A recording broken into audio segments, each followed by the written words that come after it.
Good morning and welcome to your Farm and Home Show. My name is Joanna Coles, and this morning we're visiting with Whitney Carman. She is the Extension Agent for Agriculture in Grayson County. Good morning, Whitney.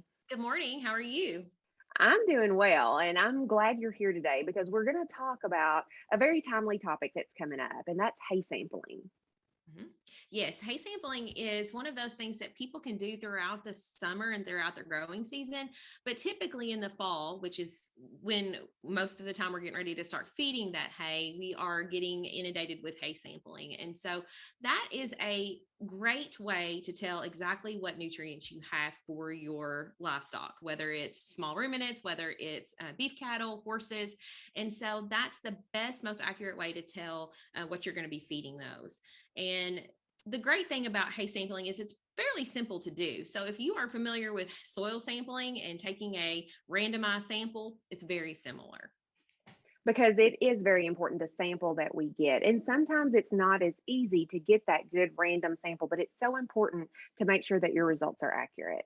Yes, that's right. So one of the things that we talk to people about when it comes to hay sampling is making sure that you have the proper equipment. We at a lot of our extension agents office, especially mine, I know around here we have probes that you can use and check out. There are several different types of probes that you can use, but the best one that we use is what we call the Penn State probe, and it attaches to the end of an electric drill, and you can use that to go sideways into the sample, the core. So a lot of times, you're going to have first, second, possibly third cuttings of hay. And so what I tell folks that if they've got one field and they get 90 bales out of it, okay, so you're going to want to take about 20% of sampling out of that hay lot.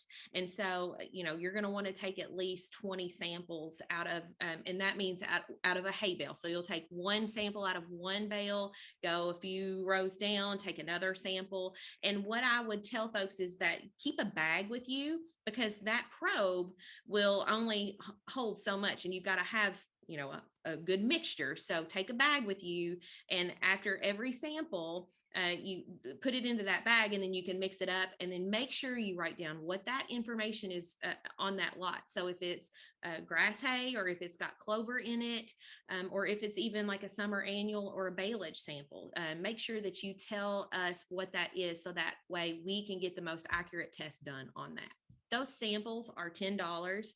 Those will tell you, the report will give you crude protein. It'll give you total digestible nutrients. It will give you NDF. It will also give you some mineral calculations as well. So those are all those nutrients needed in order to develop, to tell you what you've got, and also use it in a feed plan. Absolutely, because all of us like to think we have good hay.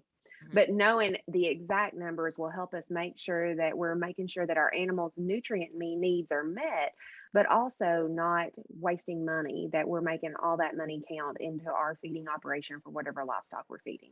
Absolutely, because we all know right now fertilizer prices, seed prices are higher than they were in the last few years.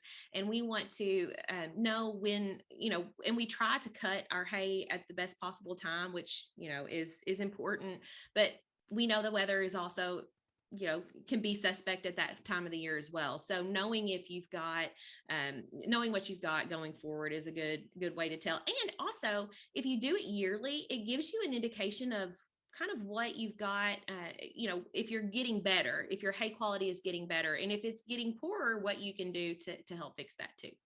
Absolutely. Now, if people still have questions, do we have information or resources available at the university to help them with hay sampling? Yes, we do. We actually have some publications available, and Dr. Chris Teutsch and Dr. Keene and Dr. Henning are all plant soil sciences and forage extension personnel, and they have a publication. It's called Hay Sampling Strategies for Getting a Good Sample.